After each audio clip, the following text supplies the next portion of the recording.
It's now time for you to meet the board members.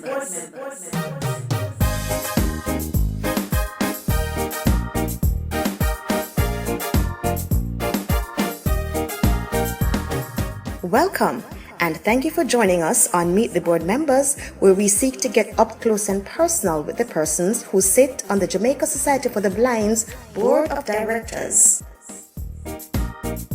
Now, today's guest is...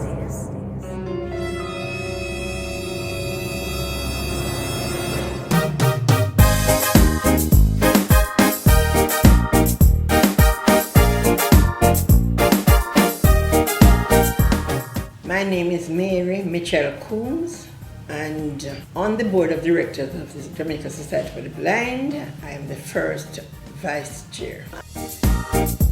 I found out about Jamaica Society for the Blind when I got blind or visually impaired in 1978, and I was introduced to visually impaired and blind persons who worked at the workshop down by Central Avenue in Kingston Gardens. And at that time, the old Jamaica Society for the Blind existed there, but there weren't blind persons in charge. There were persons advocating for blind persons. So in the revised Jamaica Society for the Blind, I'm actually one of the foundation members, so to speak, because I remember walking with my tin all over begging money to buy these premises. I was born in the district of Sligoville, the first freed village after slavery in Jamaica, the beautiful hills of Sligoville. And that's in St. Catherine, of course. My parents didn't have TV, so they were very busy having children. So I'm the last of 10 children.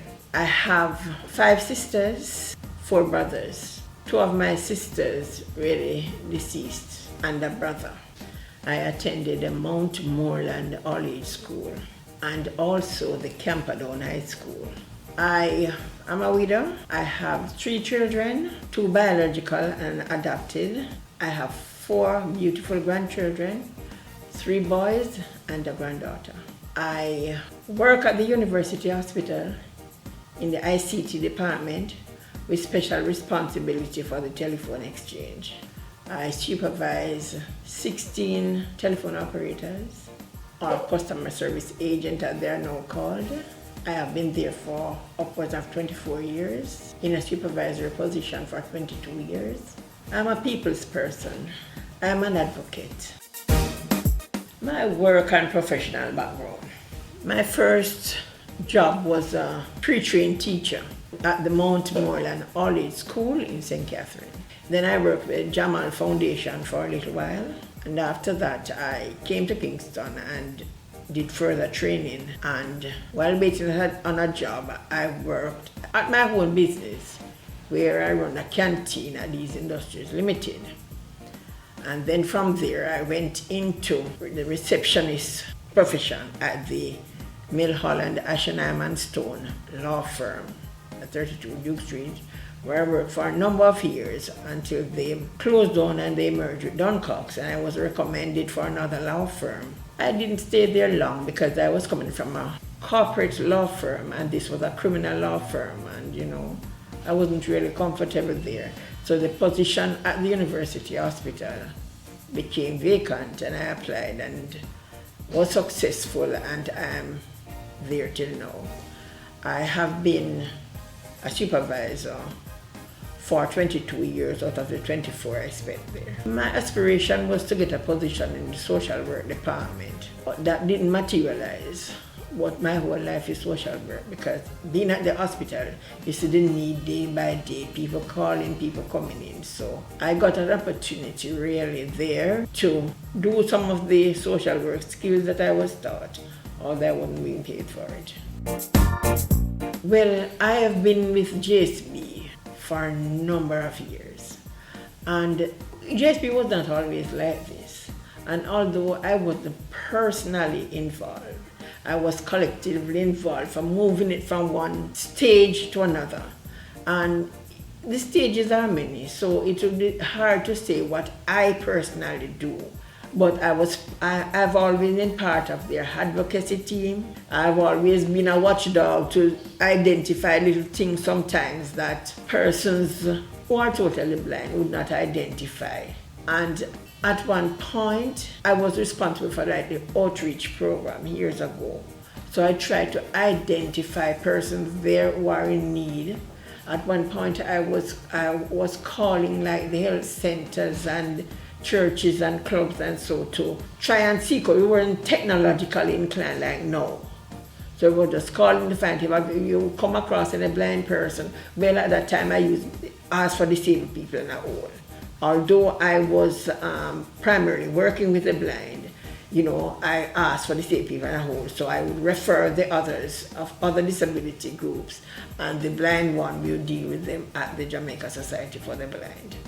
And then after a while, the rehabilitation program came on stream, and we were able, with sponsorship, to employ rehab officers. So the little voluntary figure and so now was more official. So we had persons doing that, so we could do advocacy and outreach in a more tangible way. Well, frankly, I bring the need of the people to the board of the JSP. Because when somebody nominates and vote for you to represent them, we have to represent them. And therefore, I bring their issues to the board. I bring their dissatisfaction. I bring even their satisfaction to the board. Because if something is being done and people are satisfied, I would bring to the board, say, yes, people are happy with this, so we can improve on that. And if people are not happy with something, I would say, look here, people are dissatisfied about what we are doing about so and so we have to change that focus. Sometimes I sit, I listen, I don't say anything, I listen and learn. And another time, when I do make an intervention, it's always from my heart for the people who I'm representing. And sometimes maybe I get over-aggressive, but I want the need of the people to be addressed. The first time I saw a young, visually impaired person, as a matter of fact, a blind person. And when I looked at him using his cane, I stamped my mouth and my nose open. Because I am accustomed to know that in the country, when the elderly people get blind, they lift them up, put them out in the sun to sit in the mornings, and take them back in the afternoon and put them inside. That was my view of a blind person. Because they were helpless, they were useless, and just needed care. But when I saw this young man in Spanish Town, it's like it was an eye-opener for me. Oh, he was walking. And then the following day, not the following week, not the following month, the following day, I had an accident and lose one of my eyes. So my perspective changed. It's like I even felt suicidal when that happened to me. When I removed the bandage and see I was looking just in darkness. I wasn't even thinking in that area. And I can remember when they gave me the letter of referral to the Jamaica Council for the Handicap, as they would have called it in those days. I said, Lord, I don't know. Handicap? And I went down there at 91 Old Oak Road. And I remember I saw Minute at the desk, and I was crying like crazy. And she got up and she came to me and she said, what's your name? And I told her my name. And then Lena Chana came out and she said, what's wrong with her? A minute, she'll cry because she's blind. And they said I'm to wait on the social worker. But Minute and Lena was very supportive, And then it was time for me to go into the social worker. It was Mr. Derek Palmer. and Derek said to me, sister, what happened to you? I said, I'm blind. And Derek said, if I sympathy I look, you come at the wrong place. And that motivated me because I thought it was cold. But then when they started speaking with me and nobody now was sorry for me and I can go to the world and look sympathy and whatever, because look on him blind and him now ball, It sounded harsh at the time. But that was what built me, you know. And then I started like coming up to Society for the Blind, started to learn Braille, which I have not learned until today because that touch is not mine. It was a whole different ball game, because now I met up at a different sector of blind persons. It was not elderly persons, it was young people living their lives, reaching their goals, and living normally. And some of them had no sight at all, while I had a little. So as one person said to me, once I was looking at something for her, and she said, "You're a queen in a blind man's world." You know, and that said, okay, well, what little I have, I could use it to assist those persons who don't have at all. You know, but it is really a different outlook now that I'm an advocate in comparison to those days when I walked into the organization looking sympathy because I'm blind. I am more aware now. I understand the capability of blind persons. I understand that they're just normal human beings. It's just that they have a limitation in that they can't see or they can't see properly. So I just realized that, wait, hey, I'm here feeling sorry for myself. And these people are achieving much more than the normal people who I had known before. Because we look and say, okay, persons are blind, they're abnormal. So the friends I had before were normal friends. But when I see the capability of these blind persons, I said, these persons are the abled persons, right? So my outlook, as I say, is much different. The understanding now and being part of the process has molded me into being one of the persons that can speak about arm blindness. I think the Jamaica Society for the Blind, the services they offer, it's good. They have excellent programs. But we have stuck on the rehab and the syllabus of the rehab for too long. We need to go out now. We need to get out. We need to expand. We are no longer making a name.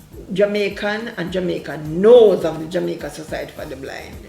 So we are no longer promoting the organization.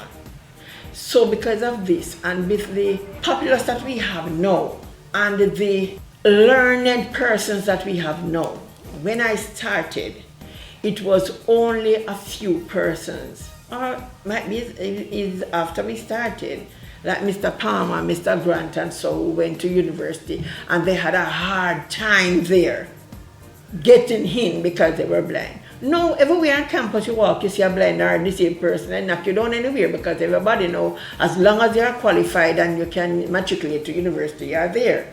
So what are we doing? Persons who have graduated from the University of the West Indies or other universities, we have programs where we get speakers to come in and speak on different issues. I think we have the caliber of persons that can go there and that can facilitate any workshop and whatever. So I don't think we should have a workshop for the blind or for a disability group of that matter, where we pay how much hundreds of thousands of dollars to have persons, external persons, facilitating these workshops. And sometimes we have persons who have the experience, who are even unemployed, are marginally employed, that can really do the job and do it even better. Because those persons have to read to know what is happening in our world.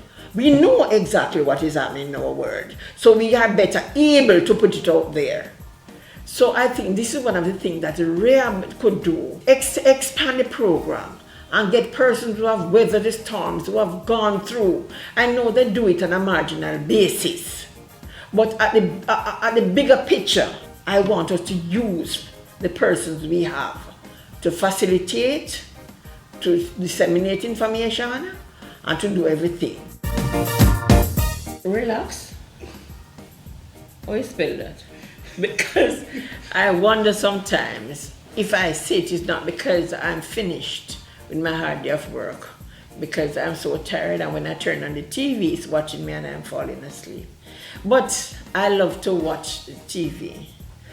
Particularly, I love to watch African movies, and I love to watch Paternity Court, and I also love to watch Lifetime movies. So those are some of the things I do in my relaxing time.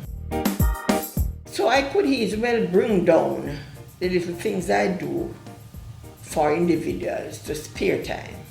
So the TV watching and so on, that's my relaxing time. And the spare time would be when I take the time out to do things for individuals who really need my assistance. Sometimes some people need things at the pharmacy. Sometimes some people need somebody to do something, even to come people here sometimes. I do that sometimes. Favorite meal? Oh wow, my favorite meal is curried chicken and St. Vincent yam. That is soft white yam with curried chicken. These days I'm not even seeing it because person are no longer into farming more than so. But that would be my favorite meal. Actually, I am visually impaired already. So I am using the services of the JSB. And years ago, over 30 years ago, I benefited from a program that I have, a self-help program. There we would get a little fund and we'd buy things and sell or buy things and make. And at one time we had an exposition done by the Bank of Jamaica. And I really made some babies' booty and cap and sweaters. And I made 10 and the 10 went in half an hour. And now I use the services of the Vision Center. This is my second or third glasses that is being bought there, and I use their ophthalmologists and their opticians and so on. What I would like to say to the staff and members of the Jamaica Society for the Blind, we have gone a far way and we have made our name. Let's keep the recognition flying in a positive way. And for those of us who are employed, let's lay the foundation in the workplaces for other unemployed blind persons that might qualify themselves and need a job. Because how we operate in our jobs dictates how prospective employers are going to view blind and visually impaired persons. Thank you for listening, and join us next time on Meet the Board Members. This has been a production of the JSB Library.